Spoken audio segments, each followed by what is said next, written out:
behalf of all of us. Born in Blue Hill, raised in Ellsworth and Sullivan, lifelong Mainer. After high school, enlisted in the U.S. Marines, served 3 deployments, returned to America, used the GI Bill to attend college. When he saw people he served with get deployed to Afghanistan, he knew his time in uniform was not over. He enrolled in the Army National Guard and deployed to Afghanistan. Eventually drawn back home by his desire to serve his community of Sullivan, Maine. He started working as an oyster farm, on an oyster farm in Freshman Bay, building it into a successful small business. He served as Sullivan's harbor master, plan board chair, and he lives in Sullivan with his wife Amy, just 3 doors down from the house he grew up in. I think my most favorite Graham Platner anecdote is one that I've read in a few different places. I assume it's true. Most likely to start a revolution by his high school classmates. That's how it goes. Please welcome Graham Platner.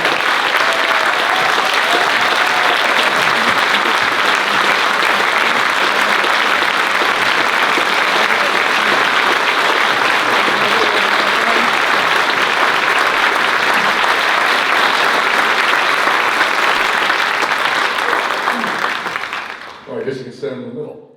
Oh geez, boy, that's a loud one. I'm glad you guys didn't advertise this, because otherwise I don't know how this would have worked.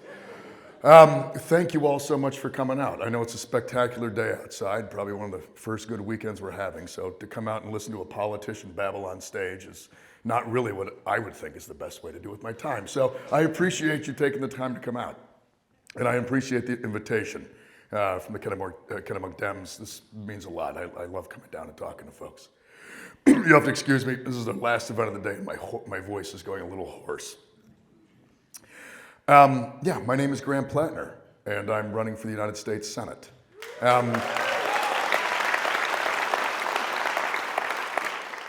I'm doing it because I think we need to do politics fundamentally differently in this country than the way we've been doing it for about 5 decades.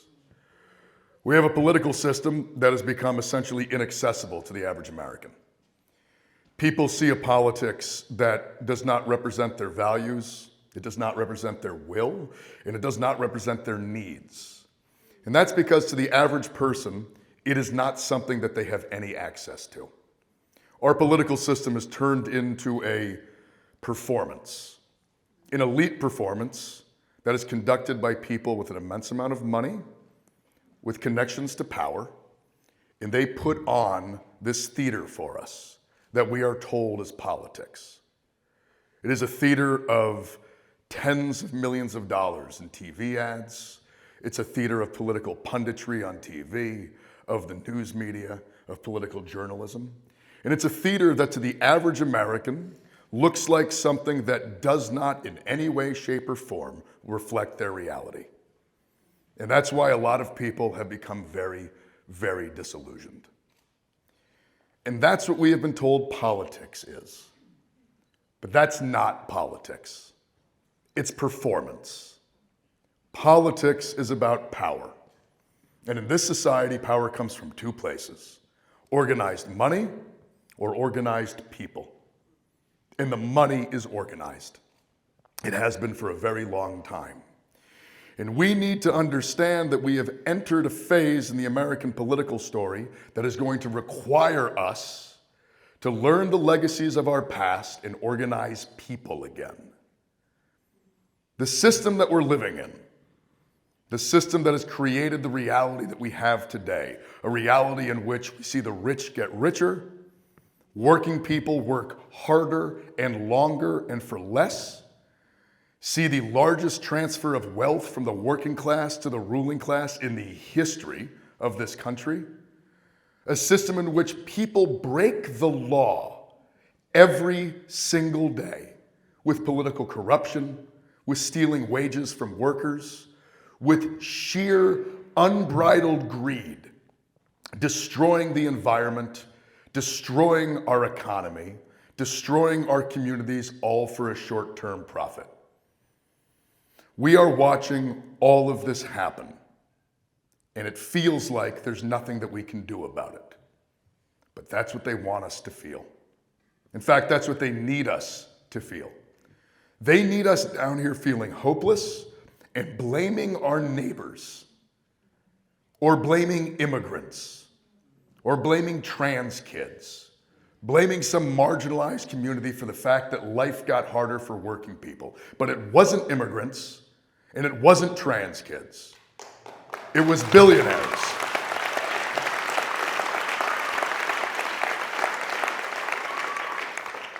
It's billionaires in corporate power who for decades now have dumped money into the pockets of establishment politicians like Susan Collins, who instead of showing up for their constituents year after year, decade after decade, change the rules. Change the rules so the rich get richer, the poor get poorer, and we continue to feel like we have no chance. When I was growing up in eastern Maine, I knew folks where if you sterned in the summer on a lobster boat, plowed driveways in the winter, maybe did some carpentry, maybe did wreaths, that was enough. It wasn't enough to make you rich, but it was enough to live a decent little life. It was enough to own your house. It was enough to raise your family. It was enough to have access to health care. It was enough to send your kids to school. I knew clam diggers that put their kids through college. It isn't enough anymore. That hard work that Mainers have always taken pride in, that hard scrabble seasonal work that we do, that we still do, it isn't enough anymore. The seasonal job, somebody else is picking up a shift at Home Depot or Walmart. That clam digger, his kid's taking on a life of debt to go to college now. I'm 41 years old, and this happened in my lifetime. And it happened at the exact same time that we watched the existence of people like Peter Thiel or Elon Musk happen. I firmly believe that there is a direct connection to the fact that I know people in Sullivan who work 3 jobs and spend over 60% of their monthly income just in rent, and the existence of Elon Musk. Those two things are not disconnected. And the truth is, this didn't have to happen.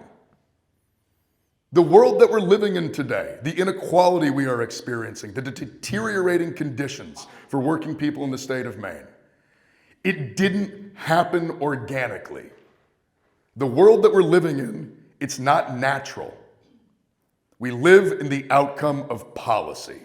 Policies that have been written by and enforced by establishment politicians who for 40 plus years have been doing the bidding of those who donate the most money to them.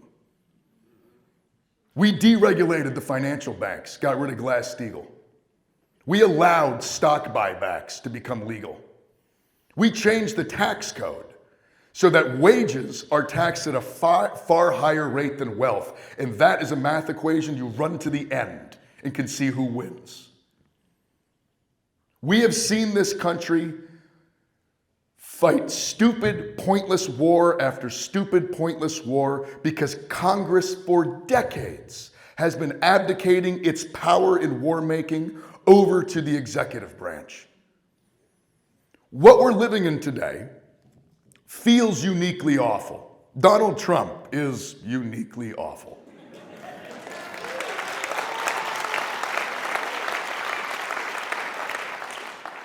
But we must understand that he and what we're in now is the symptom of a deeper rot.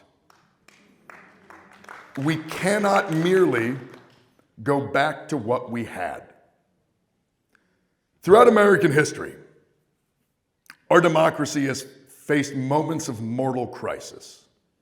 From the 1770s to the 1860s, the 1930s and 40s, and the 1960s.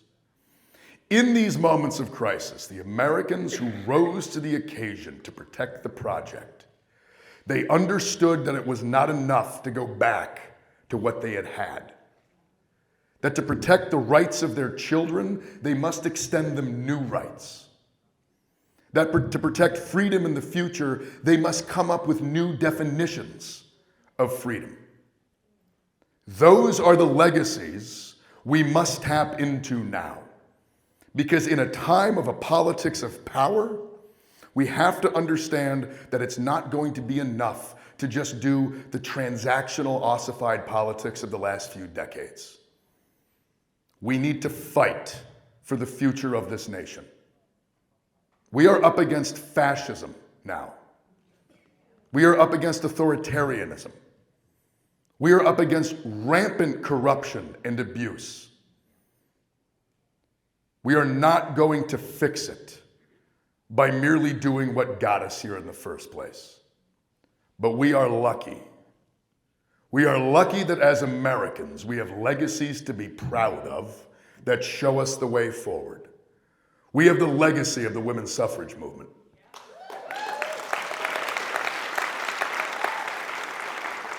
We have the legacy of the labor movement, of the civil rights movement. We have the legacy of the anti-war movement, of the gay rights movement, the disability rights movement, the gender equality movement. None of these are legacies of asking permission. Women did not get the right to vote because men gave it to them, or because someone in power had a change of heart. They got it because they organized for decades and fought for it. We didn't get an 8-hour workday or the weekend because somebody wrote another postcard to a congressman. We got it because working people organized and fought for what they needed. In the streets, in the hills, and in the halls of power. The Civil Rights Act didn't happen because LBJ woke up one day and thought it was a good idea. It happened because organizers and activists put in decades of work, putting their lives on the line, being beaten, being murdered. But when the day came, they had built enough power to push back against the institutions, and that's what got us the Civil Rights Act. We must understand that the moment we're living in now looks a hell of a lot more like the 1880s or the 1930s or the 1960s than it does the last 40 years. And we need to look to those legacies that show us that it is only in organizing people that we will have the power to fight back and advocate for ourselves. The money's going to fight us tooth and nail. They're never going to want us to have this. Susan Collins has been serving the interests of corporate donors for 30 straight years. They know what's at stake. They have already started the negative campaigns against us. They're already investing millions of dollars into attack ads in the state. By the way, if you invested millions of dollars into anything in the state of Maine, you could do amazing things. But instead, they're going to blow it on negative ads that nobody watches because we've all seen it a million times. And we all know what it sounds like, and we all know that it's black and white, and we all know that it has ominous music. And we saw the same thing 6 years ago, and we saw the same thing another 6 years before that. What we are engaging in here, what this campaign is, it's a different kind of campaign. And it is a different kind of politics. We are not going to beat Susan Collins by playing their game. We're not going to be able to beat them because we outraise them or because we get to buy more TV than them. We're up against people with billions of dollars, and we don't have that. But what we have is us. We have people.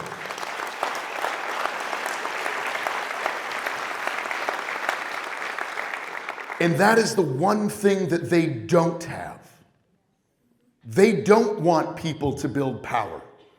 They don't want people to organize in their communities. They don't want people to build trust with each other. They need us pointing fingers left and right because that keeps us from pointing fingers in the only direction that matters, and that is up. And they're going to spend as many dollars as they possibly can to try to keep us down here hating each other, and we cannot let them do it. We cannot let them win. Because what we have to build now is a different looking future. My entire life, I have been told by establishment politicians that dreaming big was absurd. It was never going to happen. And so the best thing we could ever do was elect the exact same people over and over and over again because they know how the system works. And they're going to go down and they're going to get us crumbs. It's bullshit. And the reason that we know it is because we have dreamed big before.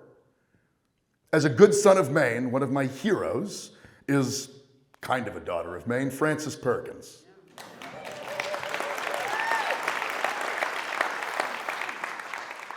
She wasn't born here, but her parents were both generational Mainers, and she did her best thinking on the Damariscotta River, so she's ours. Frances Perkins, 1933, goes up into the FDR administration, first woman cabinet member in American history, longest serving Secretary of Labor in American history. And she goes up into the FDR administration with the fundamental belief that the purpose of government is to provide good lives for all under its jurisdiction.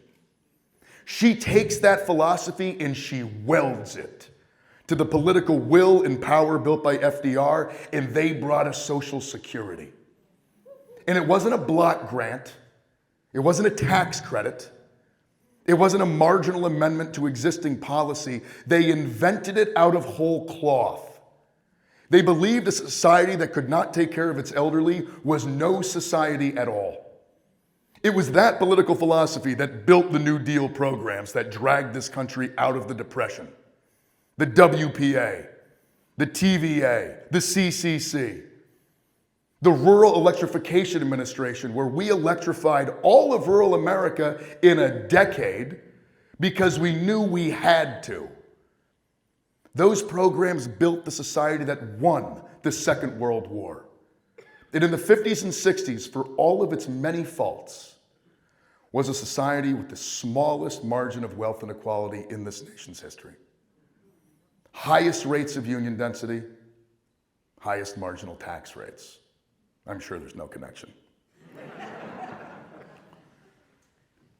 It's not that we can dream big today. It is that we must. The challenges of healthcare, of housing, of childcare, of affordability, the challenges of climate change, rebuilding a crumbling infrastructure, much of which was built in the 30s by the WPA and was not supposed to last 90 years. These challenges will not be fixed by dreaming small. We must rise to the occasion. And I know right now things feel bleak sometimes. I know right now we look around and we see an increasingly authoritarian presidency. We see the weaponization of federal law enforcement to terrorize communities and murder Americans in the streets. We see greed and corruption and lawbreaking continue to go with zero accountability. And I know sometimes that feels like we might just have to give up. But we can't. We can't because we're Americans. We can't because we are Mainers. Maine has risen to the occasion many times in the past. Mainers have stepped up to protect this nation and to protect the revolutionary promise of this country, which is that all men are created equal, which is that we are supposed to have life, liberty, and the pursuit of happiness. That is what we're supposed to be doing. We've never fulfilled it. And at times it feels like we backslide, but those times always come right before the big leaps forward. 1929 got us 1935.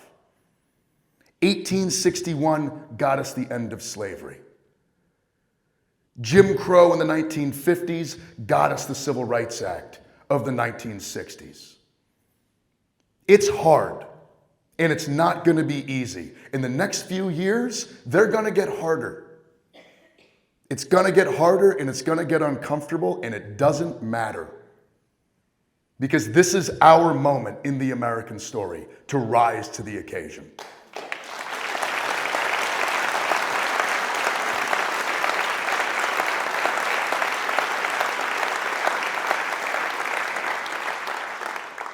It is the 250th anniversary of this nation. My favorite founding father, who nobody counts, is Thomas Paine.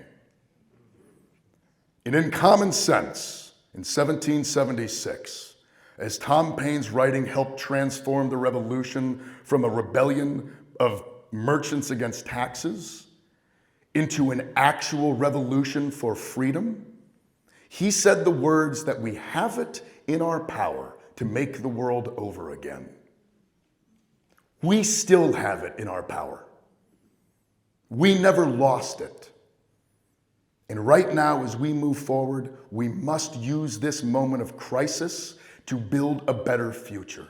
When we have done this, when we have beaten back fascism, when we have saved democracy, when we've protected our freedom, this time it needs to be a different kind of freedom.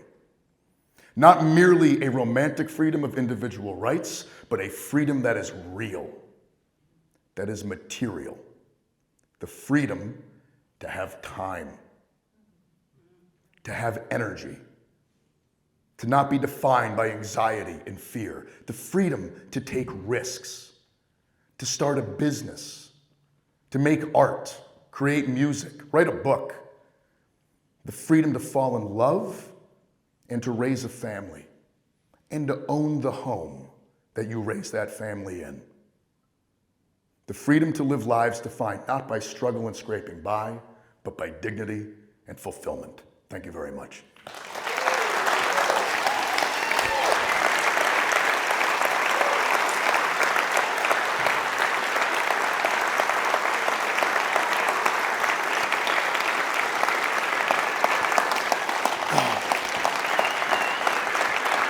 Yeah.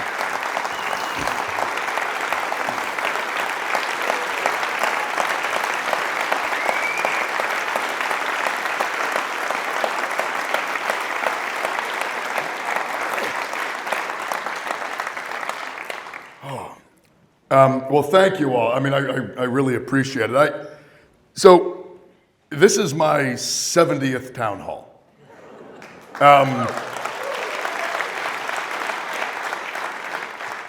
We have held these from Kittery to Madawaska, from Oxford Hills all the way to Lubeck, and everywhere in between.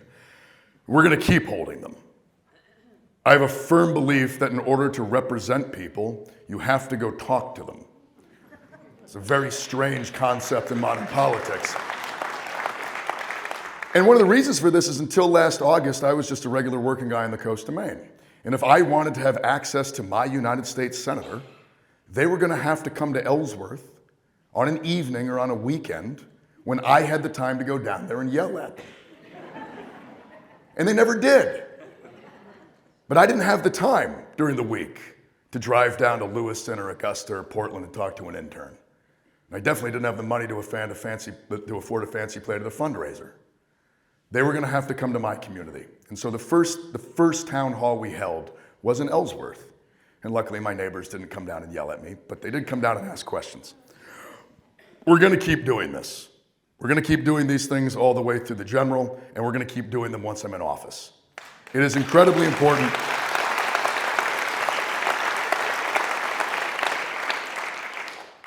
It is tiring. It means you're on the road a lot. It means you have to engage with a lot of people. And if you aren't willing to do it, you probably shouldn't run for the United States Senate. And so I don't know, what's your guys' questions? We usually just have people raise hands, but I see there's a mic up front, so.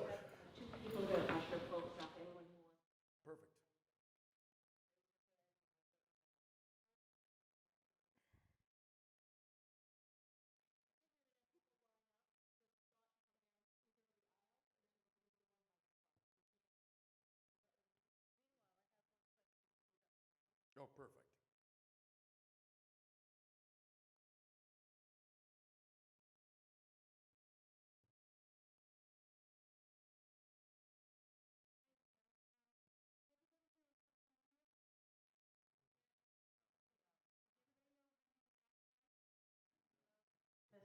Nope.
They help people out. Do a PSA and ask people to go a victory garden like they used to have to do in 1940. Because we can't count on the government. We have to count on each other.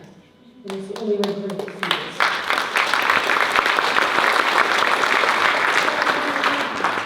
My family owns the Ocean Roll food truck in Arundel, Maine, and they invited you and all your family over tonight for dinner. Oh,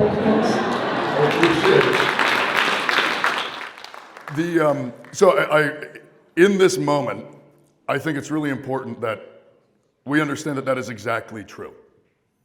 And I think the best example of this is when ICE came to Maine. Well, they've always been in Maine, and they haven't left, but when they surged in January. And it wasn't the state that got in between ICE agents and people at risk. It wasn't the state that was delivering food to people sheltering in place because they were afraid to go to work because they thought they were going to be kidnapped out of their communities. It was their neighbors. It was soccer moms with signal on their phones and a whistle around their neck, driving around southern Maine, identifying ICE vehicles and reporting them on intelligence networks. That's what it was. It's mutual aid. It's people connecting with each other and building trust in relationships. We often, at town halls, we use them as fundraisers for food banks.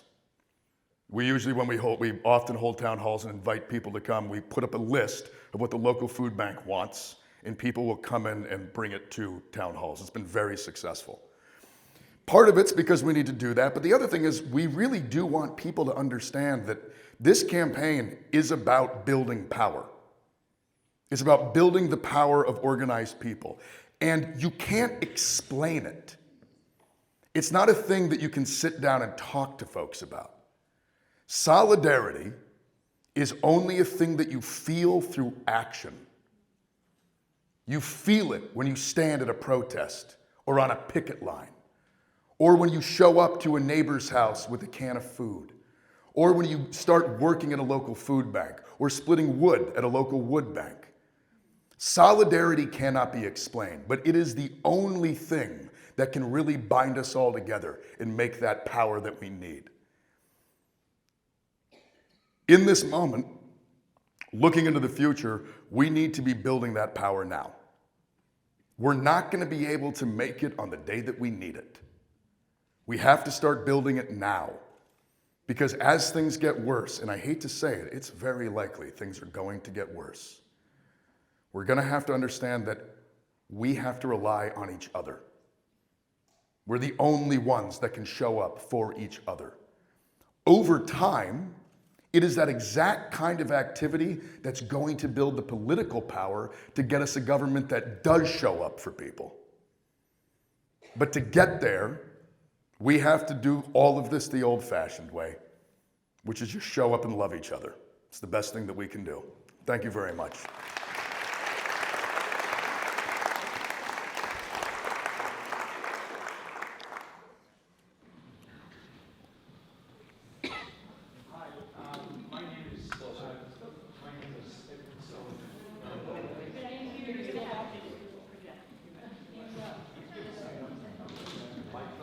I think the mic's not working.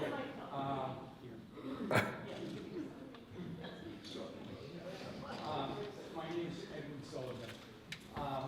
Given all of the issues today in the United States, anti-Semitism, anti-gay, anti-trans, and unfortunately some of your past statements, what Can't hear you.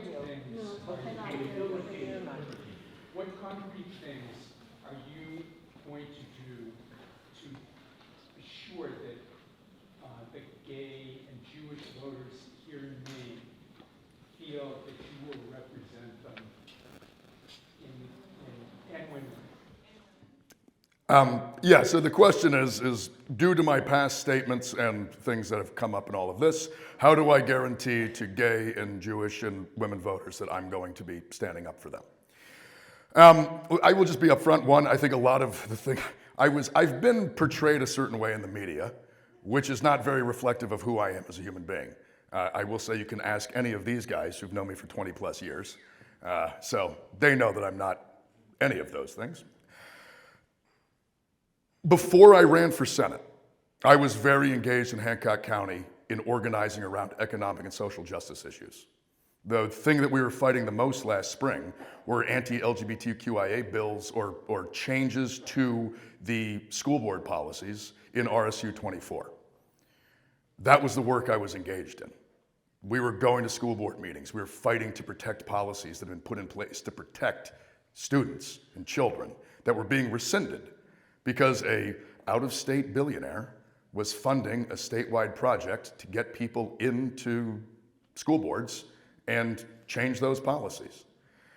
That is the work that I've been engaged in for quite some time, long before I decided to run for the United States Senate.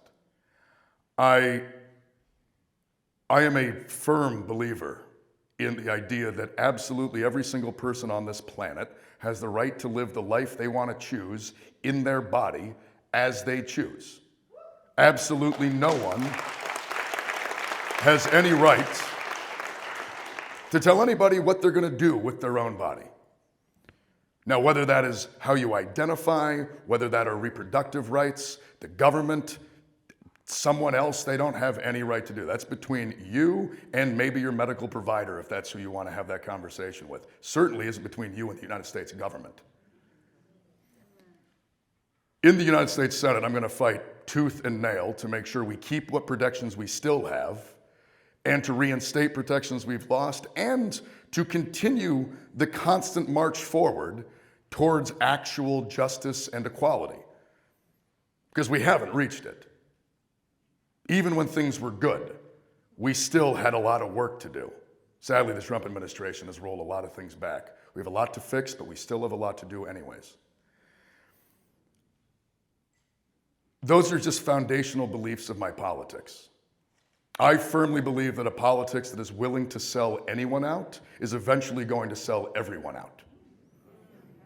That we take no steps back in the conversations or in the wins towards justice and equality that we've made, and we have to continue pushing that ball forward. That is, I don't really how to, besides saying that is who I am, that is what my politics are, and those are the things that I'm going to fight for in policy. For instance, I am still angry at the Democratic Party that they never codified the right to an abortion in federal law when they had the chance.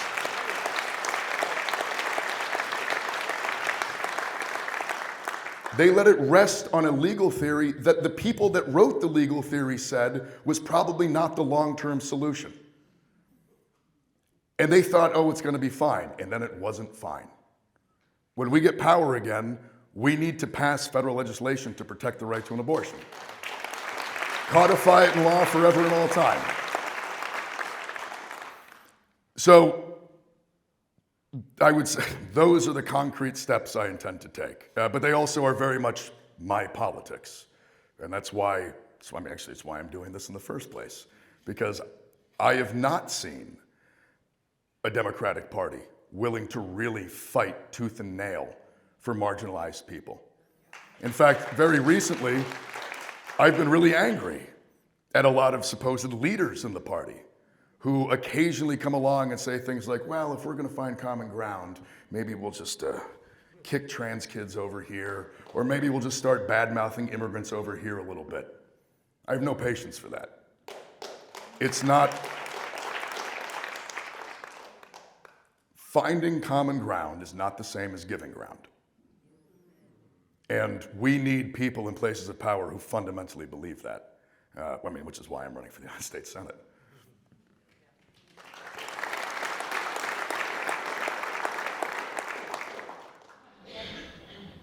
I can project.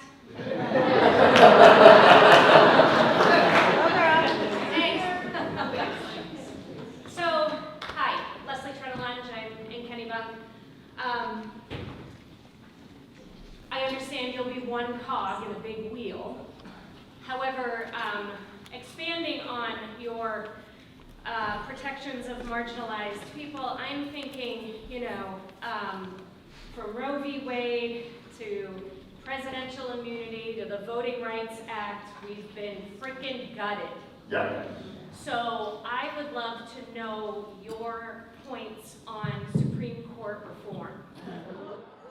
Oh, it's good, because that's... So we have to stop treating the Supreme Court like it's a functional constitutional body acting in good faith. It isn't.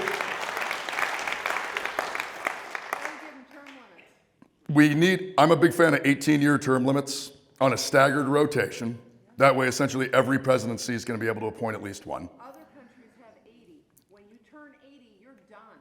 The idea that we have lifetime appointments to the least democratic of all of our institutions is fundamentally anti-democratic.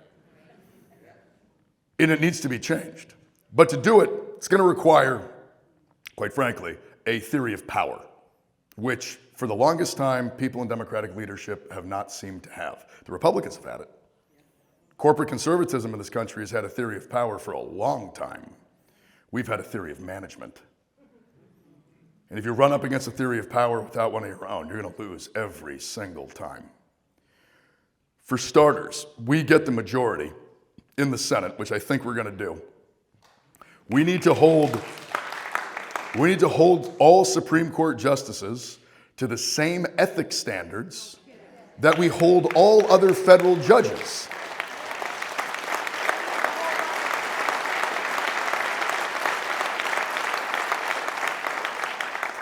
Because if we do, there is a compelling case for the impeachment and removal of at least two of them.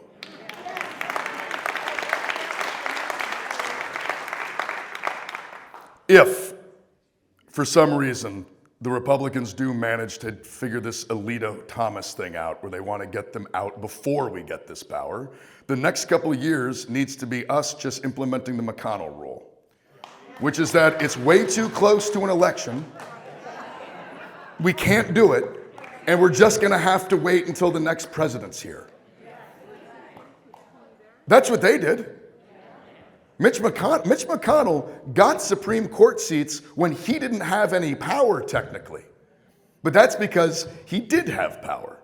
He had it because he created it, and he wielded it. We need to fight back that same way. I don't think...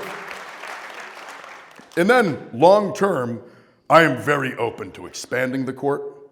I'm also open to contracting the court. Hear me out. 1866, end of the Civil War. Presidential Reconstruction in the South is failing. Black codes are being implemented. Essentially, the same structures that were slavery are coming back. Freedmen's Bureau has no power. The Army has very little power. Congressman Thaddeus Stevens and Senator Sumner from Massachusetts, both radical Republicans, minorities in the Republican Party, pushed the rest of their party to reduce the number of Supreme Court seats from 9 to 7, simply so Andrew Johnson, the racist president, could not fill them as they were trying to get, as they were having cases heard. And then once Grant was president, they brought him back. In the 1930s, mid-1935-36, Supreme Court tells FDR that most of his New Deal programs are unconstitutional. FDR says, well, I'm going to pack the court. I'm going to add seats, and I'm going to put in justices that are going to say that they're constitutional. To the chagrin of his own party, by the way. The Democratic Party was very angry about this because they thought he was breaking the norms. Thing was, overnight, those unconstitutional programs became constitutional without anybody changing any of the words. Because power is more expansive than just the words on the page. It's more expansive than just the norms. Donald Trump, by the way, shows this every single day. They break the law every single day with no accountability. I don't think we should break the law, but I do think we should get creative. about how we use power when we have it. And the Supreme Court is going to be one of the first places we need to use that power. Because if we try to get, imagine if we try to get money out of politics. Citizens United is a Supreme Court case. Even if we pass legislation, if the court comes along and says, no, that bill is unconstitutional, and we keep taking them at face value, what do we have? We're right back where we started. We need to really think about power in the court. And the reason that I'm running for United States Senate, and there are a few, but one of the big ones is the United States Senate is a specific place of institutional power to impose on the court. And we need to get more senators up there who think like this. We have some. We've got our Chris Van Hollens and our Elizabeth Warrens, our Jeff Merkleys and our Ed Markeys. We need more. We need to build more power in the Senate to have a theory of power, because it's the only way we're going to beat these people. I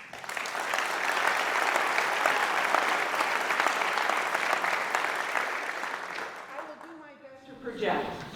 You talk about building power. I'm all for building power. One of the problems that I've seen, first of all, you'd be coming in as a junior senator, junior Democratic senator. One of the differences between the Republican Senate and the Democrat Senate is the Republicans are all about bringing the juniors up, giving them roles, giving them positions, giving them chair positions, and letting them do something.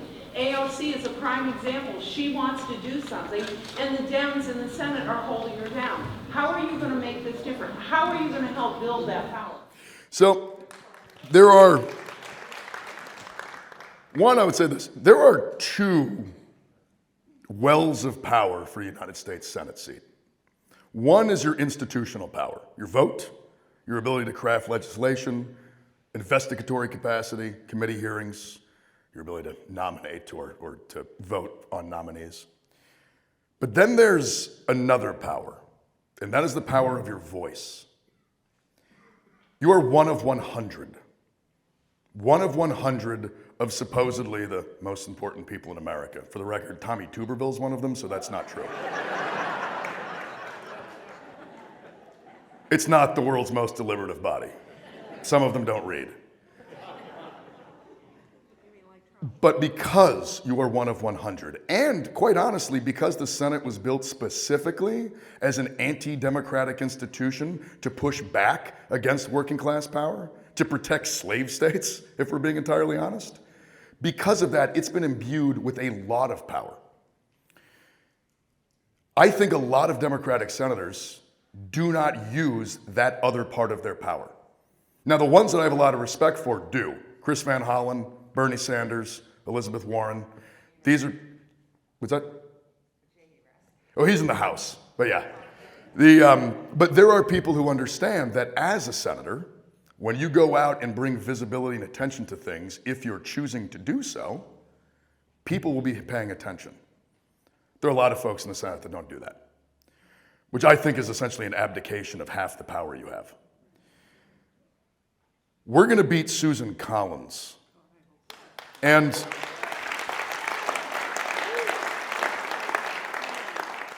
But that means we're going to beat someone that the establishment of the Democratic Party has failed to unseat for 30 years. And not only that, we're going to beat her with a politics and a campaign that looks entirely different from what the establishment folks have been up to. We're going to be one of the most watched Senate campaigns in the country.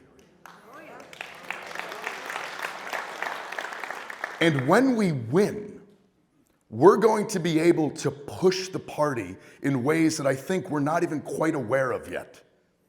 I'll be up front. I've been talking with a lot of people down in Washington. This is a bit of an earthquake, what has happened up here. There's an immense amount of confusion amongst the establishment types. There's an immense amount of hope amongst people who have been biding their time down there, wishing for a better kind of politics. There are actually a lot of folks in the Democratic Senate who have good politics, but they've been cowed by a system for a long time. I think we get to give them a permission structure to move forward. One, because they want to win. the last thing they want to do is face a challenger like me next cycle for them. They might want to start saying words like dealing with the Supreme Court. They might start agreeing to ideas of using, say, Senate investigations to shut the Trump White House down for the next 2 years.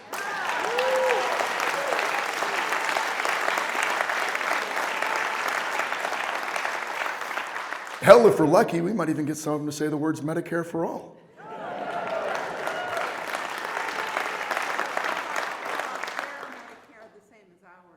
Well, or ours the same as theirs. Yeah. We continue to draw down troops from around the world, from our allies, and we've shut down giving money to feed people around the world. Just for instance, with NATO, what are your thoughts on that? And where do you see the future for us? So look, I'm okay, thanks, boss. Lenny's my boss. I am not a pacifist, but I have essentially become anti-war. I believe that this country needs a fundamentally different kind of foreign policy moving forward, not just of the one the Trump administration has been enacting, but quite frankly, one that we've been doing since the end of the Second World War. Adventurism, using our military as a way to either protect people in places of political power or to enrich corporate structures here in the United States, that needs to come to an end. And the reason I believe that is because no one will ever trust us again unless we look entirely differently. If we continue to use militarism as the basis of our foreign policy, if we get a Democrat back in the White House, but we just continue doing what we've been doing for decades, why would anybody think we've changed our stripes? Why would anybody think that the way America looks at the world, looks at diplomacy, looks at international systems, looks at organizations like the UN or the ICC, if we don't change how we interact with this stuff, no one is going to think we've changed at all. And we have so much trust to rebuild. Now, I don't think that that means we back away from alliances. I'm not an isolationist. In fact, I am very much an internationalist. I just wish our international policy was based around, I don't know, a global billionaires tax. Or chasing multinational corporations as they try to dodge taxes around the world. We have used for decades our foreign policy, our military capacity, ability to project force, our trade partner capacity. We have used that almost always in the service of expanding corporate power around the globe. I very much think that if we were using that same kind of capacity to go after Amazon, as it tries to go around the world and exploit more and more people, if we tried to use this capacity to, I don't know, have trade deals that were based around worker protections instead of just free trade neoliberalism, then we would have a different looking future indeed. And people may start to think, maybe, America has changed its stripes. But we got a lot of stuff to fix. But a big part of this is we need to respect international law consistently. I am a firm supporter of Ukraine's right to resist a Russian invasion.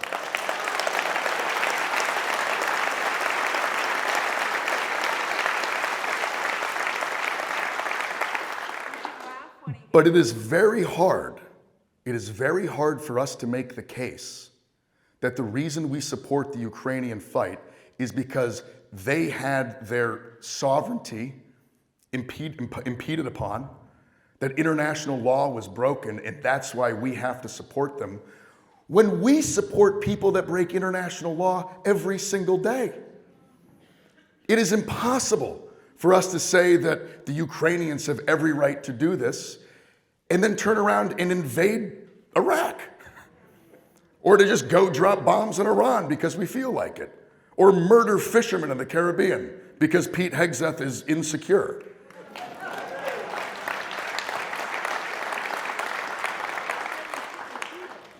If we do not begin to respect international law and international institutions consistently, there is absolutely no way we have a future where anyone takes this country seriously again on the international stage. I'm fully convinced of that. And that doesn't mean we shut everything down and bring everybody home. Like I said, I'm not an isolationist. But I do very much think that we need to be smart about what we're actually using our military for.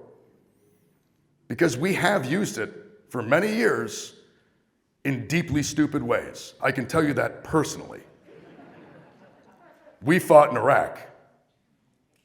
Nobody can explain to me what the value of what we did in Ramadi did for the working people of this country. We spent $9 trillion on those wars. And all we got was a generation of young people with drinking problems and nightmares, and somebody else got a yacht. We need to fundamentally rethink what militarism looks like, what the purpose of our military is, and how it interfaces with our foreign policy. And to me, that is going to start with respecting international institutions and respecting international law in a consistent fashion.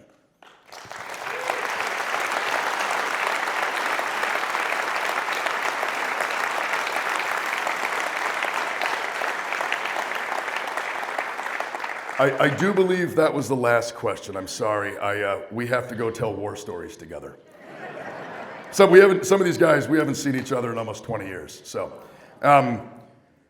before I leave, this is our campaign, those of us that are doing this thing. It isn't enough. We need all of you. We need everybody. We need to build an old-fashioned, broad-based working-class coalition here in the state of Maine. We need labor unions, community organizations, civil rights groups, immigrant rights groups, local community groups, and individuals. People who are willing to show up and put in the work. Because over the next couple of years, we're going to need to do more than just vote. We're going to need to actually put skin in the game. And we're going to have to do the hardest of things, which is organize in our communities. Because organizing in your community means you have to go out and you have to tell people what you believe. You have to have conversations with friends and neighbors and family that you know are going to be hard, and you got to have them anyways. Because finding common ground together again is the only way that we're going to get out of this mess. No one is coming to save us. We're going to have to do all of this from the ground up. And here in Maine, in 2026, in this Senate race, we have an opportunity to do just that. Thank you all very much.